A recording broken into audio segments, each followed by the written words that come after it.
tara po, samahan niyo po kami sa aming adventure. Andito po kami ngayon sa Barangay Limpapa. Ito po ay nasa 40 kilometers away from the city proper. Hahanapin po namin ang Rio Vivo. Isa po siyang ilog na napakaganda.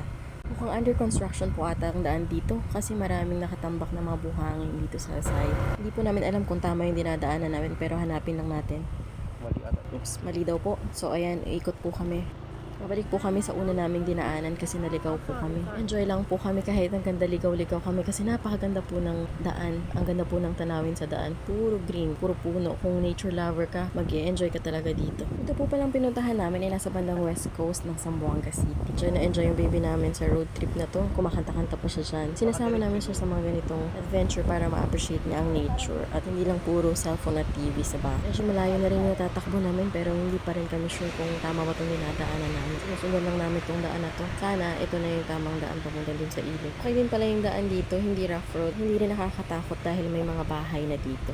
Ay, dumadaan na rin mga sasakyan. Oops, daan po muna kami. Layo-layo pa ata kami pero tinuloy-tuloy lang namin sundan tong daan. Basta may daan, may patutunguhan tayo. Mas maraming bahay pala dito sa may papasok. Ang dami rin pala nakatira dito. Kaya kami makakaabot sa dulo nitong daan na to. Sana ito na yung tamang daan. Wow, in fairness, sementado na pala yung daan dito sa banda dito. Napaka-refreshing lang talaga ng view ng daan. Kaya kahit nagpaikot-ikot na kami, okay lang, carry lang. Hindi naman din ganun kalayo yung mga inikutan namin. Chill ride lang tayo. May nakita kaming signage ng nature park. Oops, sorry, it's a prank. Ayan, kaya umikot po ulit kami. Sana this time, ito na talaga yung tamang daan. Nung ikot na kami, may nakita akong coconuts. Kuya, pahingi. Malayo pa ata kami pero tunuloy-tuloy na namin to. Kasi ito na lang yung kabilang daan na hindi pa namin napuntahan kanina. Ayun, may natanaw akong wala lang, daan pa rin. Kaya ang dulo nitong daan na tinatahak namin. Hindi kami sure kung tama ba talaga itong dinadaanan namin. Pero since nandito na kami, kailangan na lang namin hanapin talaga yung ilog para hindi masayang yung effort namin. Kalabo naman kasi na instruction ang binigay ni Kuya dun sa may bukana. Sabi niya, diretso lang daw. Syempre, dumiretso kami. May mga sanga-sanga naman pala yung daan. Saan-saan tuloy kami napasuot na daan. Ang daming bahay dito.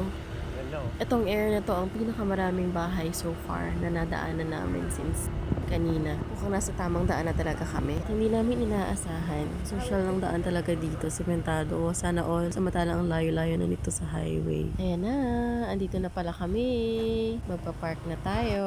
You know what? We're here. Welcome to Rio Vivo. Bayad lang pala kami ng entrance na 10 pesos for adult at libre lang ang bata. Meron silang mga cottages dyan na pwede i-occupy. Kung gusto nyo mag-picnic, kung may dala kayong mga food. Ang dami ring naliligo dito. Ang daming pumupunta dito. Maraming tao ngayon dahil weekend, Friday ngayon. Ayun napakaraming naliligo sa ilog. Diyan na sila nagsashampoo at nagsasabon ginawa nilang public CR. Malinis ang tubig so pwede ka na dyang mag-shampoo, magsabon. Meron din silang hanging bridge dito kung saan pwede kang mag-picture. Napakaganda ng view din dito. Ayan pati aso nakikiligo. Siguro naiinitan siya. Sobrang ganda ng view dito. Nakaka-relax talaga. Lalo na pag marinig mo yung agos ng tubig. Ito, ipapakita ko sa inyo yung babang part ng river. Yan yung kung saan may naliligo kanina. Tara, ang inviting ng river ang sarap magtampisaw. Actually, wala naman talaga kaming planong maligo. Biglaan lang din yung punta namin kaya hindi kami nakapagdala ng damit. Kung may dala kami extra clothes, maliligo talaga kami. Kaso hapon na rin kami pumunta dito. Ang lamig-lamig ng tubig. Ang sarap-sarap magtampisaw. Sobrang daming nagpipiknik dito. Kanina may mga dumating pa. Anong oras na yun? Mga magka 5 PM na siguro yun pero marami pa rin dumarating. Parang ang sarap-sarap mag-overnight dito. Matulog sa tabi ng ilog pero hindi namin natanong kung pwede.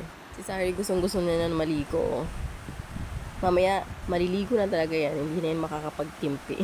Ang refreshing naman din kasi talaga ng tubig. Malayo lang talaga to, pero sulit na sulit talaga ang pagpunta dito. Next time, kung makabalik kami dito, magdadala talaga ako ng extra clothes at pagkain. Ang sarap din kumain sa tabi ng ilog Kung mahilig ka sa nature, I can recommend this place. Pwede mo isama ang family mo dito. For sure, mag-e-enjoy talaga kayo. Masaya dito mag-picnic. Kalayuan lang talaga itong lugar kasi halos inabot kami ng more than an hour papunta dito. Pero sobrang sulit ang biyahe. Sarap talaga mag-unwind dito. Huwag lang kalimutan magdala ng extra clothes, bihisan, para kung gusto mo maligo, makaligo ka. Kasi kung nandito ka, for sure, hindi mo rin matitiis na hindi maligo. May nakita kaming jet plane. Ayun nakikita nyo ba? Ayun yung dumaan na jet plane. Actually, yung anak ko yung nakakita nun. Grabe, ang bilis ng mata niya. Sabi niya, Mama, there's a jet plane. Sabi niya pa sa akin, Mama, I love it here. Napakaganda talaga dito. Pero yun lang talaga, sobrang layo ng biyahe. Pero binabalik-balikan to ng mga tao kasi sobrang refreshing at relaxing talaga ang view. Actually, meron daw falls dito sa may taas na parte pero hindi na namin napuntahan kasi hapon na nga kami pumunta.